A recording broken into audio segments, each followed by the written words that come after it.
Hey gang, it's me, Dr. Steve, and boy, do we have an amazing movement that's sweeping America. If you love the Second Amendment, you're going to absolutely love this. We're on the cusp of history with a bill that Florida Governor Ron DeSantis is set to sign into law. A bill that will make constitutional carry the law of the land in Florida cleared its first and most likely only hurdle today in the state Senate. With supermajorities in both chambers of the legislature, this bill, which will allow concealed carry without a permit, is set to reach Governor Ron DeSantis' desk and become Florida law in mere weeks. As such, Florida will become officially the 26th state to recognize and defend constitutional carry. Now, in the case of Florida, there's still some issues that need to be worked out. For example, nothing in this law changes a pre-existing law that makes it illegal to open carry. So they're going to have to eventually address that. And again, with supermajorities in both chambers of the state legislature, Republicans shouldn't have a problem doing that.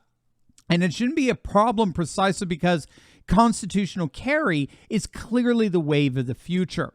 With its passage in Florida, constitutional carry will now be the dominant Second Amendment position in the nation, with more than half of the states adopting and protecting it.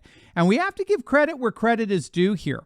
One of the primary reasons why constitutional carry is sweeping the nation is precisely because of the new conservative majority in the Supreme Court, which leftist liberals absolutely hate and despise. And there's plenty to hate and despise if you're a woke leftist. As many of you know, back in June of last year, the Supreme Court handed down a ruling known as the Bruen decision, which involved the state of New York. New York officials tried to require gun owners to show, quote, proper cause to get a license to carry a concealed handgun outside the home. Now, keep in mind, the Second Amendment clearly states that American citizens have the right to bear arms. Okay, we have a constitutional right to carry guns.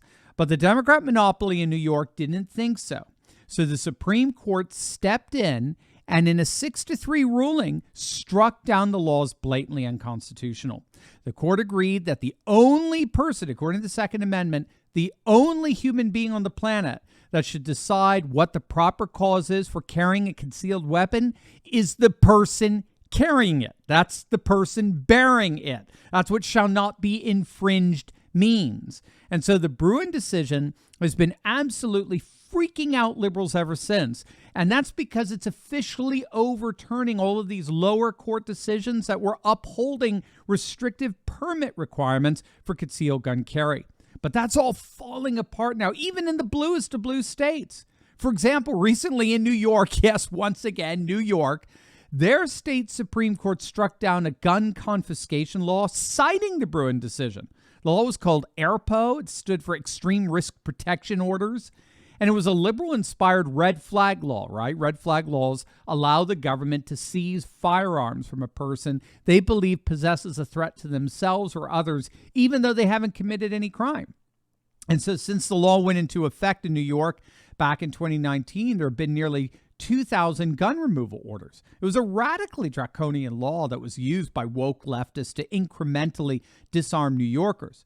Well, their state Supreme Court ruled that ERPO law violated the Second Amendment, and they cited the Bruen decision as Supreme Court precedent for interpreting the Second Amendment. So not only are we seeing constitutional carry defended at the highest judicial level, but that defense is now forcing even the bluest of blue states to have to recognize constitutional carry.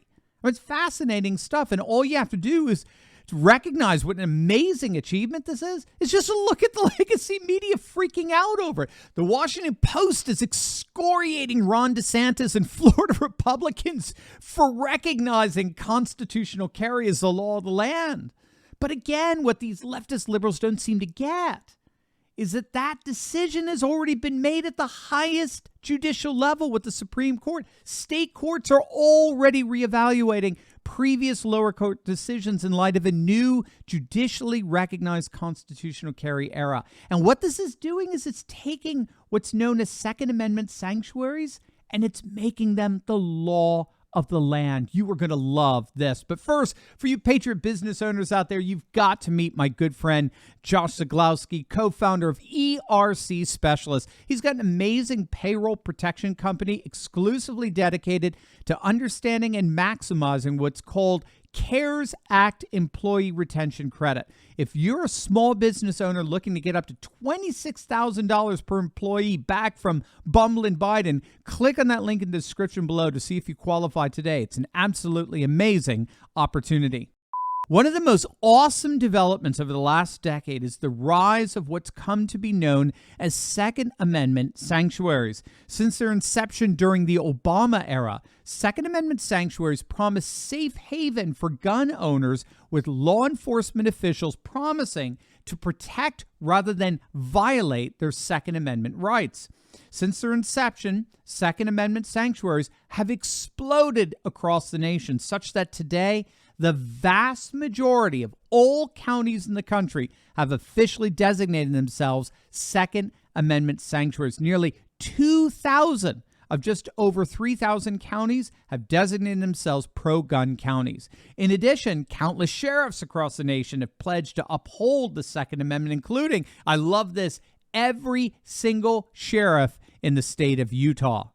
But now, with constitutional carry being formally recognized in the majority of the states, we're beginning to see something amazing happening to these Second Amendment sanctuaries. They're transforming, they're blossoming, in effect, into the default law of the land, even in the bluest of blue states like what we're seeing in New York. Oh, sure, leftist governors are going to continue to do their best to harass gun owners and ban so-called assault weapons and the like. But those days are clearly beginning to wane, especially given that the Supreme Court has become the most powerful Second Amendment sanctuary of them all. An era of constitutional carry is rising. Gun confiscating liberals have officially lost. As always, make sure to smack that bell and subscribe button. You'll definitely want to check out my latest video on 3 bombshells coming from Vladimir Putin's Ukraine speech. You're not going to want to miss that, so make sure to click on the link, and I'll see you over there. God bless.